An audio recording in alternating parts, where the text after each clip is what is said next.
Radhe Krishna Radhe Krishna Radhe Krishna Radhe Radhe Krishna Radhe Krishna Radhe Krishna Radhe. Hello મિત્રો, કેમ છો? આજે તમારા માટે હું પીનટ ચાટ મસાલા બનાવવાની છું. એકદમ નવી રેસીપી લાવી છું અને કાઠિયાવાડી છે. તો સૌથી પહેલાં આપણે પીનટ કઢાઈના અંદર લઈ લેવાના છે. પછી આપણે પીનટના અંદર પાણી રેડી દેવાનું છે. જુઓ, પીનટમાં પાણી રેડી દીધું. આપણે 1 ચમચી મીઠું નાખું છું, અડધી ચમચી હળદર નાખું છું. હવે આપણે 10 મિનિટ સુધી પાણીના અંદર પીનટને ઉકાળી લેવાના છે. મગફળીના ગોળા છે એ પાણીના અંદર આપણે આવી રીતના ઉકાળી દઈશું. મિત્રો, મેં 5 સ્ટાર હોટલના અંદર ખાધો તો મેં એક ડીશના 300 રૂપિયા આપ્યા હતા. કઢાઈના અંદર જ મસ્ત મજાનું આવ્યું હતું. તો આવી રીતે જ કઢાઈના અંદર બનાવવાનું છે, કઢાઈના અંદર સજાવવાનું છે. પૂરો વિડીયો તમને શેર કરવાની છું. 300 રૂપિયાની વસ્તુ આપણે ઘરે ખાલી 50 થી 70 રૂપિયાના અંદર બની જાય અને પૂરા પરિવાર જોડે આપણે ખાઈ શકીએ. મસ્ત મજાનું આને ઉકળવા દેશું 10 મિનિટ. મેં નાના નાના વેજીટેબલ બધા કાપી રાખ્યા છે. કાકડી છે, કેરી છે, ડુંગળી છે, ટામેટાં છે, ધાણા છે, મોરા મરચાં છે, શિમલા મરચાં છે, બધું જ કટ કરીને રાખેલું છે. જે નાખું કેવી રીતે બનાવું પૂરો વિડીયો શેર કરું છું. મિત્રો, આ સમારી પહેલાં રેડી કરી દેવાનું એટલે જલ્દી બની જાય. મિત્રો, આપણે જે મગફળી આવે પીનટ એ સરસ મજાની 10 મિનિટ મેં રાખી છે. બફાઈ ગઈ છે, મસ્ત મજાની ફૂલી ગઈ છે. તમે આમાંથી ખારી સિંગ બી બનાવી શકો છો. આવી રીતે કર્યા પછી મીઠાના અંદર શેકો તો ખારી સિંગ રેડી થઈ જાય. હવે આપણે પીનટને આવી રીતના એક મોટા વાસણના અંદર ડબ્બાના અંદર કાઢું છું. બધી જ પીનટ આપણે ડબ્બાના અંદર આવી રીતે લઈ લેશું.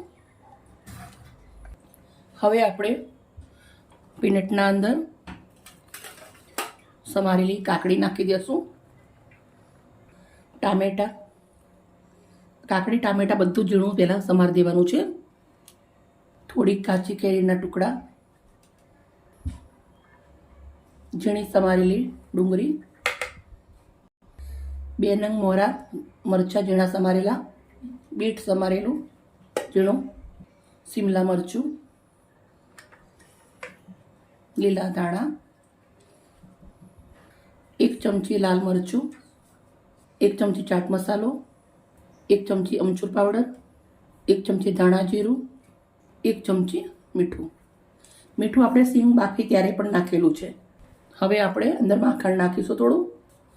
થોડુંક આપણે હોમમેડ માખણ નાખું છું. આપણે ઘરનું જ છે એ નાખું છું, 1 ચમચા એટલું.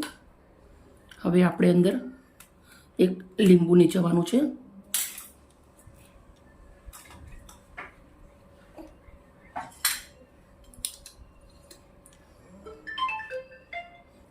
હવે આપણે અંદર લીંબુ નીચવી દઈશું. પહેલાં 1 લીંબુ લીધું છે મેં.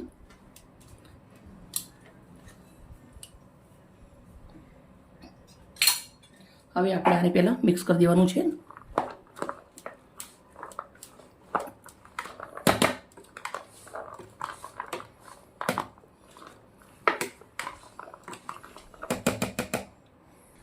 સરસ મજાનું મેં મિક્સ કરી અને રેડી કરી દીધું છે. હવે આપણે બોટલ ટાઈપ કઢાઈના અંદર સર્વ કરીશું. તો મેં કઢાઈ લઈ લીધી છે.